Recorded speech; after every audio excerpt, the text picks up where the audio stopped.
मंडळी राम राम. आज आपण हे मारवेल गवत आणलेलं आहे, त्याची लागवड करायची आपल्याला शेतामध्ये. तर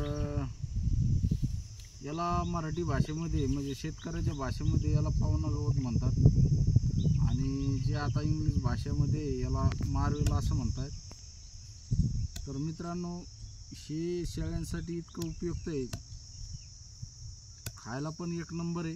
इतके आवडीनं खातात शेळ्याला. जे हे पहिलं ना आपल्या शेताच्या बांधावरती उगत होतं, तर याचंच आता म्हणजे याला मारवेल असं म्हणत आहे. आपण याला पावणा गवत म्हणत होतो पहिल्यानं. हे प्रत्येक बांधावरती राहायचं, पण आता हे काय झालं, तणनाशक, राऊंडअप ह्या अशा वेगवेगळ्या प्रकारच्या औषधीमुळं याचं प्रमाण कमी झालं आणि नावांतर दुसरंच गवत जास्त बांधावरती उगत आहे. तर मित्रांनो, हे मारवेल गवत इतकं आवडीनं खातायत शेळ्या. मी मागच्या वेळेस फोन लावलं होते, आपल्या विहिरीला पाणी न राहिल्यामुळे हे उन्हाळ्यामध्ये सगळं वाळून गेलं होतं.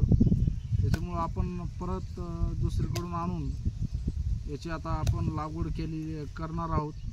तर हे अशा पद्धतीनं आपण याला कट करत आहोत. जे हे तुम्हाला दिसतं का? हां, दिसतं का नाही? हा दिसतं. तर याला जे असे कोंब आलेले आहेत, तर याला असं आपण हे कोंबाचे जे हे जमिनीमध्ये असं रुजून द्यायचं. याला रुजून दिलं की हे काय नाही, तुम्हाला सांगतो, एक सव्वा ते दीड महिन्यामध्ये शेळ्यांना मस्तपैकी खायला येतं.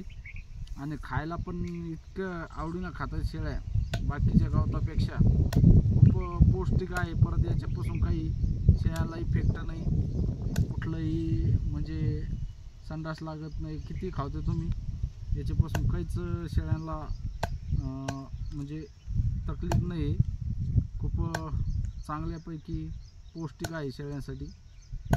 तर मित्रांनो, हे मी 2-3 वर्षापासून लागवड करत आहे याची.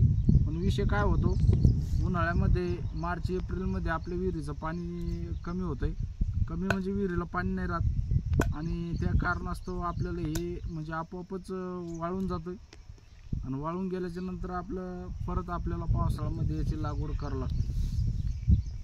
तर आपण आता जवळपास लांबीच्या आपल्या 4 साऱ्या लावायच्या. आपल्याला 4 किंवा 5 साऱ्या आपण याची लागवड करणार आहोत. आणि बाकी 3-4 साऱ्यात आपण दशरथ घासाची पण लागवड करणार आहोत मित्रांनो. कारण की काय होतं, आता इथून समोर पावसाळ्यामध्ये जास्त चरायला नाही राहत शेळ्यांना. आणि हे गवत एकदम चांगलं आहे.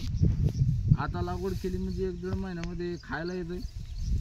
पावसाळा, हिवाळा, उन्हाळा हे 3 ऋतूमध्ये चालतंय. परत उन्हाळ्यामध्ये बघू आता यावर्षी आपला बोर घेण्याचा विचार आहे.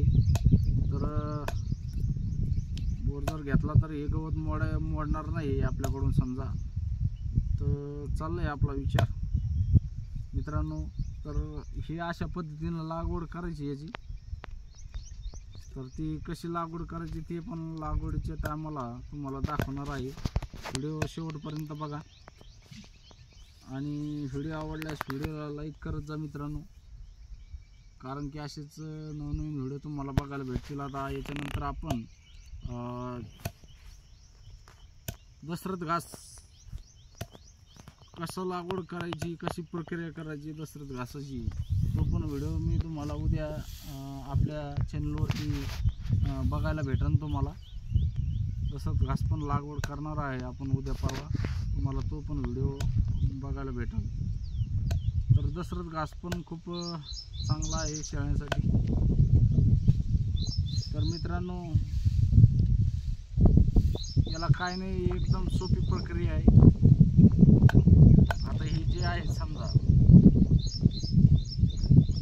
हे असे कोंब येते त्याला. हे कोंब त्याच्यामध्ये नुसतं हे कोंब असा खाली जमिनीमध्ये रोजून द्यायचा. त्याला बरोबर डेसे फुटतायत आणि 1-1.5 महिन्यामध्ये तुम्हाला चांगल्यापैकी खायला येतं. हे तर तर अशा पद्धतीनं आपण याची लागवड आज करणार आहोत. याला पहिलं सगळं कट करून घेणार आणि त्याच्यानंतर लागवड करणार आहोत. लागवड करणं काही एवढं अवघड नाही, कारण प्रत्येक शेतकऱ्याला माहिती लागवडीची काही अडचण नाही. एवढं काय सांगायचं काम नाही लागवड कशी करायची म्हणून, कारण की प्रत्येक आपले शेतकरी हे पूर्ण कशी लागवड करतात हे सगळ्यांना माहीत आहे. त्याच्यामुळे मित्रांनो, हे मार्वेल पावना गवत एक नंबर आहे. तुमच्याकडे पण शेळ्या असेल तर तुम्ही पण शेळ्यांसाठी 1-2 तासात होईना याचे लावून बघा. खूप चांगला फायदा आहे शेळ्यांना चाऱ्याच्या ह्या. तर आपलं आता हे कट करणं चालू आहे. कट झाल्याच्या नंतर नंतरच आपण लागवड करणार आहोत याची. चला आपण पहिलं कट करून घेऊया आणि नंतर याची लागवड करतोय मित्रांनो. तर मित्रांनो, तुमच्याकडे जर पावना गवत असेल तर कमेंट नक्की करा. कसं काय खाण्यासाठी शेळ्यांना, कसे खातात शेळ्या, एकदम चांगल्या आवडीनं खात आहेत. तर मित्रांनो, हा व्हिडिओ कसा वाटला कमेंटमध्ये नक्की सांगा. आणि हे मार्वेल गवत तुमच्या परिसरामध्ये आहे का नाही हे नक्की सांगा. तर चला मित्रांनो, भेटूया अशाच नवीन व्हिडिओमध्ये. जय जवान जय किसान.